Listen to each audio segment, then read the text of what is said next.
Coming down. 3, 2, 1. Hey, I'm Wes Kane and I'm partying with Dirt Shark and Daytona Supercross. We're about to unleash the beast. Yeah! And the beast is coming in from the east and the west and all around, and that's my man Wes Kane, and you're not. VIP in the house, holla! Let's go, we out here in Daytona 2022. Dirt Shark, baby! Let's go! Hey, that guy's sick. What up? How's your boy? Your boy who? That right there. Oh yeah, dude, he was in Texas last weekend and he's sick. He's a vibe. It's what is it? Noon, he's got a big beer. My pops would be hanging out with that guy for sure. How's it been? It's been sick. We're on the Coming off a win, dude. Got a win. We're at Daytona. This place is awesome. It's rad. So you feeling the track or what? Yeah, sick. Sandy, dude. It's hot and sandy, but You like Daytona? Yeah, of course, dude. I got my first win here. Daytona, baby. Faulkner and Jet.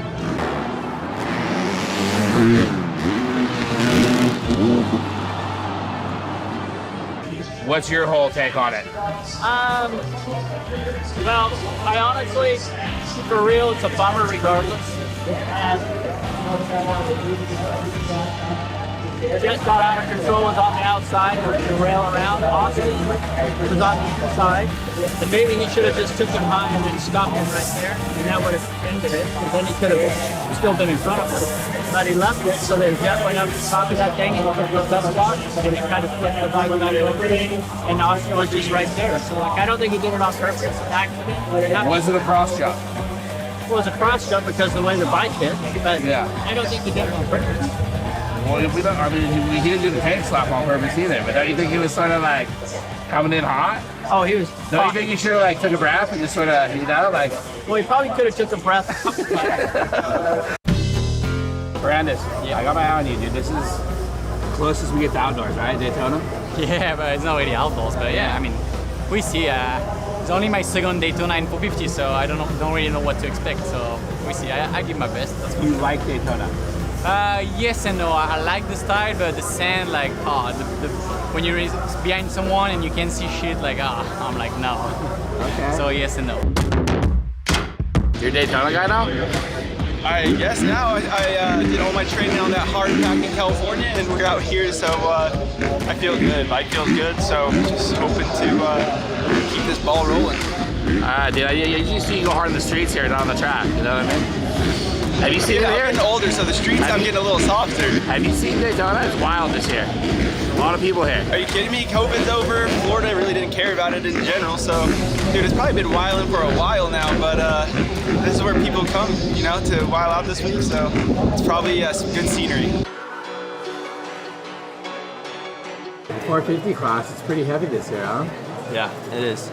Lots of good guys, and in a tight battle right now with Jason. So, What about Anderson? Where did he come from? He's sort of on it, right? he's on it. Right? Is he riding different the past years? Is it sort of the same style when you get with him, or how's it go? I mean, he seems more competitive this year. I mean, I have to say we both stepped up this year. Yeah. But so yeah, we're the guys right now. Are you guys sort of ride clean. Everybody else is taking each other out. You guys ride clean. What's up with that? So far, I think we know we're both fast enough to get each other back, kind of thing. Yeah. And when that happens, that's when you see more of the respect. Okay. And why are you so fast in Daytona? It's just dude, it is Daytona. It's like you're either good in it or you're not. It's sandy. It's got like moto in it. Yeah. It's got soupy in it. It's got a little bit of everything. You told me your secret at the airport the other day, but I'm not going to tell anybody, so don't worry. Yeah, don't tell anyone about that one.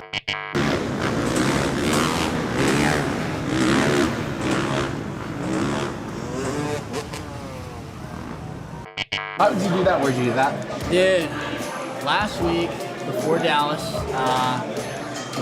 found a really good setting. Was going around this corner, came out to hit this double and just clicked neutral and kind of lawn darted into the face of the next one and just tried to punch the ground. The ground punched me back.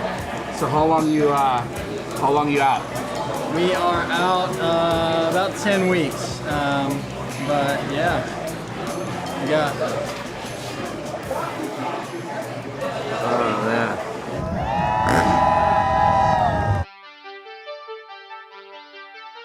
The other weekend, man, we're here and we're racing. So. That practice, dude. You came in that one. Was that the Dragon Back? What was that? That Dragon Back, dude. That wheelie. Take me through that. So we changed the paddle tire. She hooked up. She was barking off that thing. Got a little high, but didn't have it again. So Yeah, all good? Yeah. All healthy? Everything's good? I mean, a little tough last weekend, but like I said, we're here racing. We got a shot at this. So. You still having fun?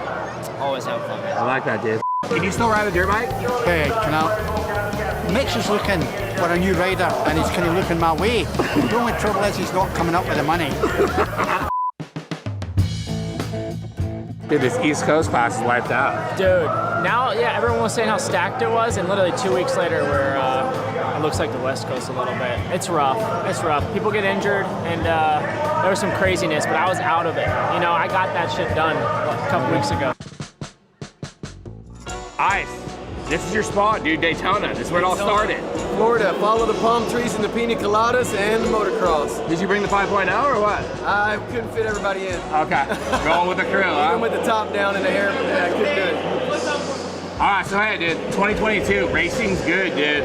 Anderson, Tomac, I mean, it's stacked, dude. Talk to me about the racing. Well, the racing this year is a lot tighter than OJ's glove. So it's on fire. I'm excited. Everybody's all pumped, and that's the cool thing about it. You know, I'm pulling for Anderson because I'm always Team Kawasaki. You know, I stay with that. But tonight's a real big night if Tomac wins. You know, he sets the record, so it could be 6. Check out Ice. Check that out. Hey, big shout out to the Supercross. I like that. Canael Cano. Acá andamos apoyando al Supercross en Daytona, Florida, Daytona Beach. Su compita Natal. Hey, what's up? Who's your favorite rider? My favorite rider, el hombre, the 21, Jason Anderson. You like Supercross? I like Supercross. I like dirt bikes a lot. Do you ride? I ride for sure. What kind of bike you got? I gas. You gonna party tonight?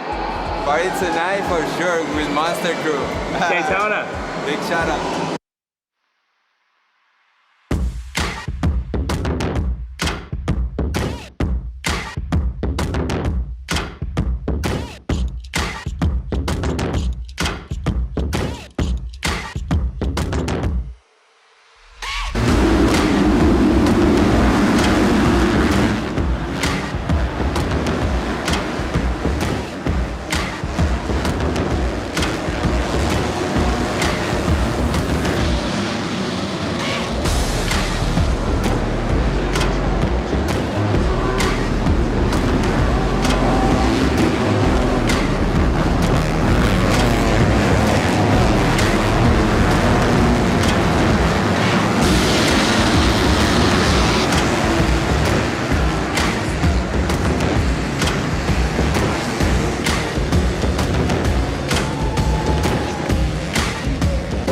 Bro, I blew my knee out in the heat race pretty bad. Dude, that was gnarly. I got a terrible start. I was probably 10. And I battled through and I got up to like, I don't know, maybe 5th. And dude, RJ and Pierce and I were dicing it up and like dicing. Dude, the track is so back and forth that like we're jumping and I got my front wheel jumped into a few times. I'm sure everyone else did. Like, dude, it was sketchy. So, man, like, I'll get sketchy if I have to, but we know. Oh yeah, you guys know. So we got it done somewhat. I've been waiting for this, dude. Yeah, it's been freaking a rough off season. Frick, I went through so much from Epstein Barr to another stomach thing, and then hurt my shoulder, hurt my pelvis. 10 days back on the bike, and yeah, this is unreal. I can't be more stoked. Yeah, guys. Whoa. That was a good race, dude. That was a good race. It was good. I mean, I put myself in a good position, and then the rest is history. I mean, we just tried to go for it. And I had some freaking sketchy moments. Oh my god. But I mean, Daytona just kind of whipped me a little bit of the mistakes. Kind of, you don't get too happy. So it was fun. It's definitely a dream come true. That's right.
close, but no cigar shark. Damn lapper sometimes. Sucks, but it is what it is. Come back and try again next year. I was close, but no cigar. How many is that? Dude, 6. Is that the record? That's the record. That was a hell of a race, dude. Dude, all the way to the end. I mean, what would, like 2 to go? We were just like pacing each other the whole time, or, you know, just on each other. Felt like I was making time in the loops. I thought I was right. Yeah. Anyway, little lapper in the way, but I was pinning anyway. So, man, one point. Am I allowed to call you the king of Daytona? I think so now.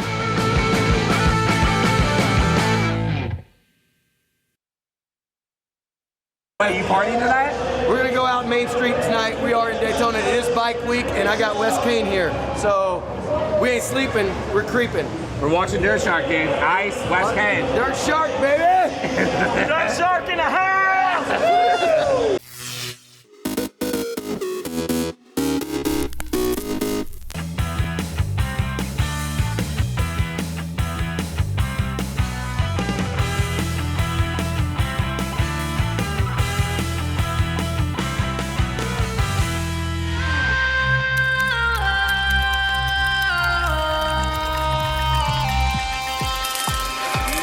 Make me come alive, come on and turn me on. Touch me, save my life, come on and turn me on. I'm so young to die, come on and turn me on. Turn me on, turn me on, turn me on, turn me on. Make me come alive, come on and turn me on. Touch me, save my life, come on and turn me on. I'm so young to die, come on and turn me on. Turn me on, turn me on, turn me on, turn me on.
When the wildfires swept through here, I mean, they were devastating.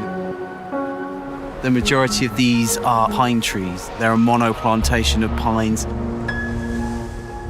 They have this really high resin content that's kept in the tree. So if you imagine fire and resin and oil, literally turn these pines into piles of ashes very, very quickly.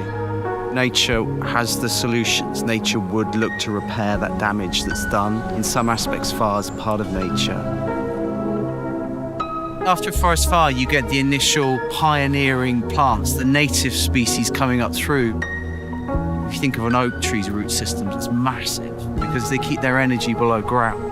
They're able to regenerate quickly. For example, this is a Kermes oak, which is like an evergreen native oak. And this one is a holm oak. These were the two oaks that we planted today. It's that concept of planting what should be here. We're in Inofita, just outside of Athens in Greece. We're doing an oak restoration project and we're planting 2,000 trees with quite a diverse mix because that's how nature would plant. Different species of oak, the Kermes oak, Valonia oak, and also sessile oak, combining that supporting cast of 1,000 other saplings. If we left this ground through ecological succession, what would be here in a couple of 100 years' time? You never see monoplantations in nature. Nature plants diversely to create resilience, kind of tools really to get out of sticky situations like forest fires. Oak trees, it's kind of the roots to ancient Greece, the history, sacredness, the mysticism. Ancient word for oak is drais, which means tree. Zeus was said to send his oracles, knowledge through the rustling of oak trees. So they were seen as really sacred. The oak trees encourage more biodiversity than any other tree. 500 insects that are dependent on the oak and about 2,500 organisms call the oak trees home. Bring in school children, bring in the community as well. And it's a connection that we really need to try and establish. They need to be part of nature, they need to be part of the solution. It's a really powerful one. We have to be the change that we would like to see and to remind people that this planet is our home.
The Kalahari's got its own draw.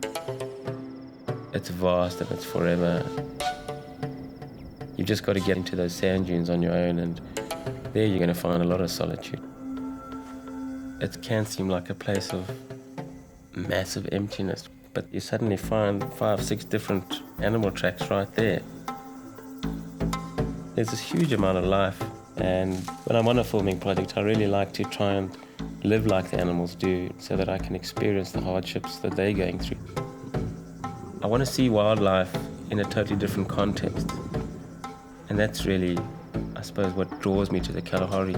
It's the vastness and the openness. I really enjoy being able to see these massive distances. Those are great images and things that stick with you.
June 6, 1944. Allied forces stormed the beaches of Normandy, France in the D-Day invasion of World War II. Commanding the massive operation, General Dwight Eisenhower, who tells the troops, "You are about to embark upon the great crusade toward which we have striven these many months. The eyes of the world are upon you." Years later, D-Day veteran Vernon Groscup recalls what he saw on the beaches firsthand. The destruction and the death, the bodies laying all over. And in other words, I've seen death before, but this was the ultimate, as I'd say. 1982. In the Mideast, Israel invades neighboring Lebanon to drive out Yasser Arafat and his Palestinian fighters. Months later, Arafat and the PLO leadership leave Lebanon, relocating to Tunisia in North Africa. Israel withdraws most of its troops 3 years later, but holds a border zone in South Lebanon until 2000. 1985. In Brazil, authorities exhume a body later identified as remains of Josef Mengele, the fugitive Nazi doctor. Known as the Angel of Death, Mengele performed cruel medical experiments on inmates at the Auschwitz concentration camp during the Holocaust. In 1933, the first drive-in movie theater opens in Camden, New Jersey. Drive-ins become a pop culture sensation across the United States in the first few decades after World War II. Today in history, June 6th. Camille Bohannon, The Associated Press.